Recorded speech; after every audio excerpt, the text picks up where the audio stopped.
Hey guys, இந்த எபிசோடில் கார்த்திக் நாராயண் டைரக்ஷனில் வெளிவந்த நிறங்கள் 3 படம் எப்படி இருக்குன்னு பார்க்க போகிறோம். இந்த வீடியோ பிடிச்சிருந்துச்சுன்னா லைக் பண்ணுங்கள், ஷேர் பண்ணுங்கள், உங்களுக்கு கருத்துக்களை கமெண்ட் செக்ஷனில் பதிவு பண்ணுங்கள். இந்த சேனலை சப்ஸ்கிரைப் பண்ணாதவங்க மறக்காமல் சப்ஸ்கிரைப் பண்ணுங்கள்.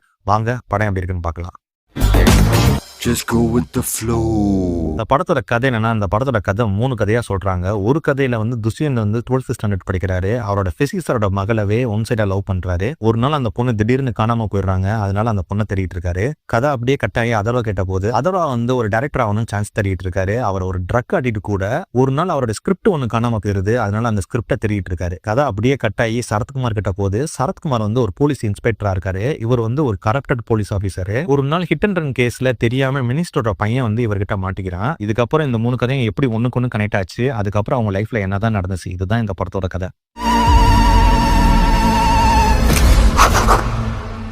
இந்த படம் எப்படி இருந்துச்சுன்னா, 10 வருஷத்துக்கு முன்னாடி கார்த்திக் நாராயண் டைரக்ஷன் பண்ண ஒரு ஷார்ட் பிலிம் தான் நிறங்கள் 3. இப்ப அதே படத்தை கொஞ்சம் பட்டிடிங் பண்ணி இம்ப்ரூவைஸ் பண்ணி ஃபீச்சர் பிலிமா எடுத்திருக்காரு கார்த்திக் நாராயண்.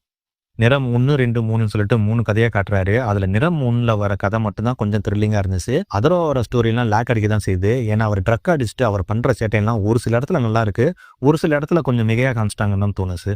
ட்ரக் அடிக்கிற சீக்வன்ஸ்னா ரெக்வைம் ஃபார் எ ட்ரீம் படத்தோட தழுவல் மாதிரி தான் இருந்துச்சு. அதுவும் அவர் ட்ரக் அடிச்சுட்டு இல்லூஷன்ல மற்ற கேரக்டர்லாம் கார்ட்டூன் மாதிரி அவருக்கு தெரியுது. அதெல்லாம் ஆலவந்தன் படத்திலே கமல் சார் காமிச்சிட்டாரு.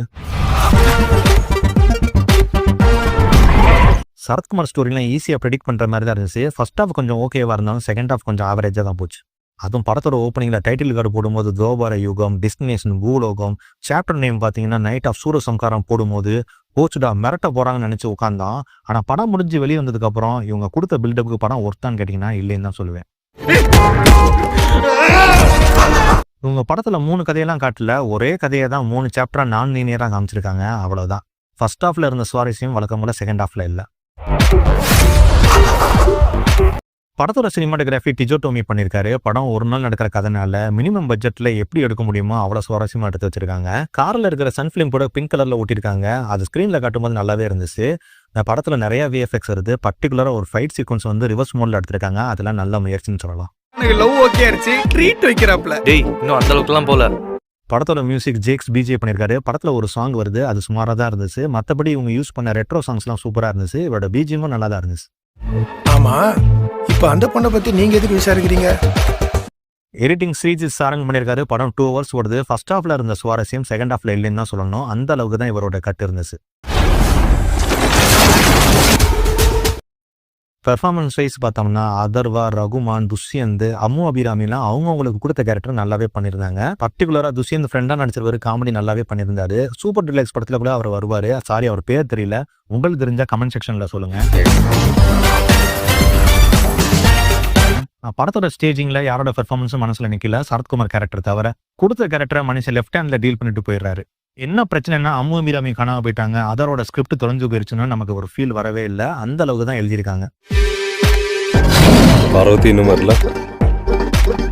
இப்போ வர படங்களில் கெட்ட பழக்கத்தை எல்லாத்தையுமே நார்மலைஸ் பண்ண ஆரம்பிச்சிட்டாங்க. இப்போ இந்த படத்துல கஞ்சா அடிக்கிறத ரொம்பவே நார்மலைஸ் பண்ணியிருக்காங்க.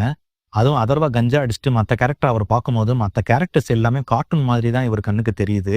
இதெல்லாம் இந்த காலத்து ஜென்ரேஷனுக்கு ஒரு தவறான வழிகாட்டுதல் மாதிரி தான் இருக்கு. அப்படி ஒரு சயின்டிபிக் ப்ரூஃப் எதுவுமே இல்லை. ஓவராலா இந்த படம் எப்படி இருந்துச்சுன்னா, இந்த படத்துல ஒரு டைலாக் ஒன்று வரும், ஜஸ்ட் கோ வித் ஃப்ளோன்னு சொல்லிட்டு. அப்படி இந்த படத்துக்கு நீங்க போயிட்டீங்கன்னா ஒரு டீசென்டான வாட்ச் தான் இந்த படம். இந்த படத்துல செக்ஷுவல் கண்டென்ட்லாம் எதுவுமே இல்லை. இந்த படத்தை போய் தியேட்டர்ல போய் பாருங்க. இந்த படத்துக்கு நான் தர ரேட்டிங் 3 out of 5. இந்த வீடியோ பிடிச்சிருந்துச்சுன்னா லைக் பண்ணுங்க, ஷேர் பண்ணுங்க, உங்கள் கருத்துக்களை கமெண்ட் செக்ஷன்ல பதிவு பண்ணுங்க. இந்த சேனலை மறக்காம சப்ஸ்கிரைப் பண்ணுங்க. மீண்டும் அடுத்த வீடியோவில் சந்திப்போம். நான் உங்கள் கான்காட். நீங்கள் பார்த்து ரசித்தது சினிமா வித் கான்காட்.